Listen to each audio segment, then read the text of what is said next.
Biagui a dû tout laisser pour se consacrer à l'élevage. Le dernier poste qu'il a occupé était rémunéré à plus de 850 000 francs CFA. Il disposait également d'une voiture de service et d'une dotation en carburant de 200 000 francs CFA. Tous ces avantages ne l'ont pas empêché de se consacrer à sa passion. Ce qu'il me fallait, c'était cette vie-là, cette vie de campagne où je suis au four au moulin pour faire de la production et tout, parce que c'est au-delà de la passion. À Zaguié, au sud de la Côte d'Ivoire, ce terrain de 3 hectares, une propriété de Biagui Koïta. Il a construit une ferme sur cet espace qu'il a aménagé en 2018. Pourtant, sa première expérience dans l'entrepreneuriat agricole date de 2016. J'avais vraiment la passion de bien faire tout. Malheureusement, pendant ce moment, je travaillais pour un autre employeur. Donc je gérais les deux activités séparément, mais c'était vraiment difficile parce que les équipes sur place n'arrivaient pas à me satisfaire totalement, jusqu'à ce que je fasse faillite et que j'arrête totalement la ferme pour reprendre maintenant ici. Cet échec cuisant ne l'empêche pas de rebondir. Sa nouvelle ferme a déjà fière allure. Dans cet enclos logent des coqs de race et d'autres espèces de volailles et de caprins. Ces sujets font l'objet d'expériences. Biagui envisage de produire une nouvelle race de poulet assez particulière. Ici, on a un cochin et quelques brahmas et une poule faverolles là-bas. Et là aussi, on a un gros coq connu. Ces sujets-là sont là pour un but précis. Je veux faire un croisement avec entre ces coqs-là et des poules pondeuses pour avoir une race d'hybride qui vont me donner de la chair. La ferme de Biagui compte près de 2000 pondeuses réparties dans 2 enclos. Avant d'y accéder, un rituel est nécessaire. J'ai dû tremper les pieds dans la pédiluve, donc il faut pouvoir désinfecter les pieds avant de rentrer dans le bâtiment. Et il y va pour la santé des animaux. Là, on a les pondoirs. C'est là que très tôt le matin, les poules viennent pondre. Donc on peut voir même déjà des œufs. Il y a encore des œufs parce que le dernier ramassage de la journée n'a pas encore été fait. Ce ramassage se fait 3 fois au cours de la journée.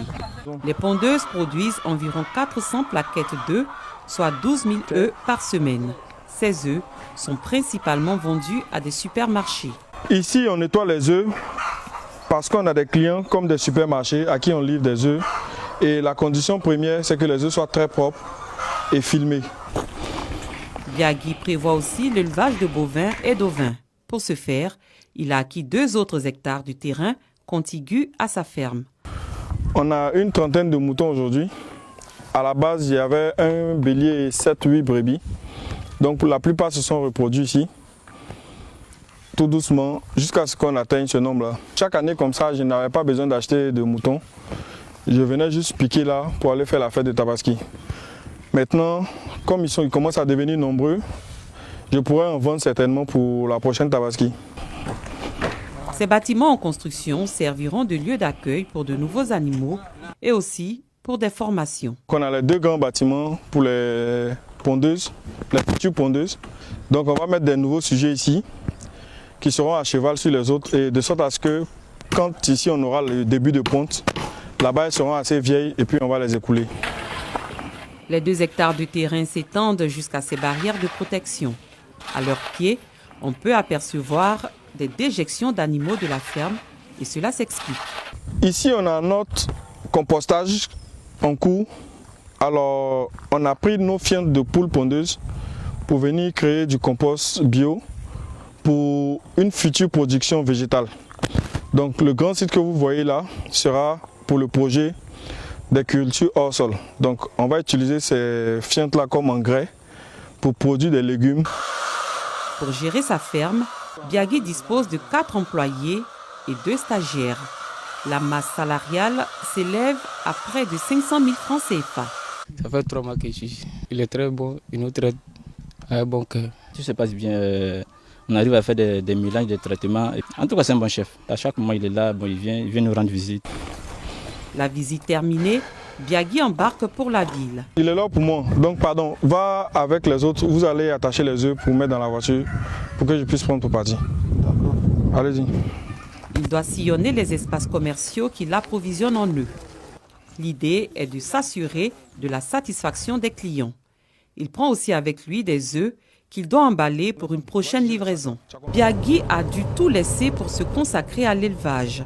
Le dernier poste qu'il a occupé était rémunéré à plus de 850 000 francs CFA. Il disposait également d'une voiture de service et d'une dotation en carburant de 200 000 francs CFA. Tous ces avantages ne l'ont pas empêché de se consacrer à sa passion. Ce qu'il me fallait, c'était cette vie-là, cette vie de campagne où je suis au four au moulin pour faire de la production et tout, parce que c'est au-delà de la passion. Déjà, comme j'avais une bonne base en marketing, j'ai pu faire des prospections, avoir des clients, j'ai même des clients des supermarchés comme clients. Donc le côté commercial, il n'y a pas de problème puisque moi-même j'assure ce volet-là.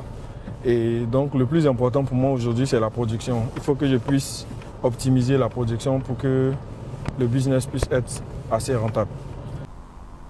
Commune de Bingerville, à une trentaine de kilomètres de la ferme d'Azagui. Dans ce supermarché, Biagui est le principal fournisseur d'œufs. La qualité de ses produits fait la différence. Ses œufs sont irréprochables parce que depuis qu'on a commencé à travailler avec lui, vraiment ça se comporte très bien. Lorsque les clients viennent, ce sont ses œufs d'abord que les gars demandent et après on demande pour les autres. Donc on a décidé de rester uniquement avec lui puisque la qualité et puis également la forme de ses produits, c'est bien emballé, c'est toujours bien présenté. La journée de Biagui s'achève ainsi. Il doit à présent rejoindre le domicile familial où une autre tâche l'attend, s'occuper des commandes des clients.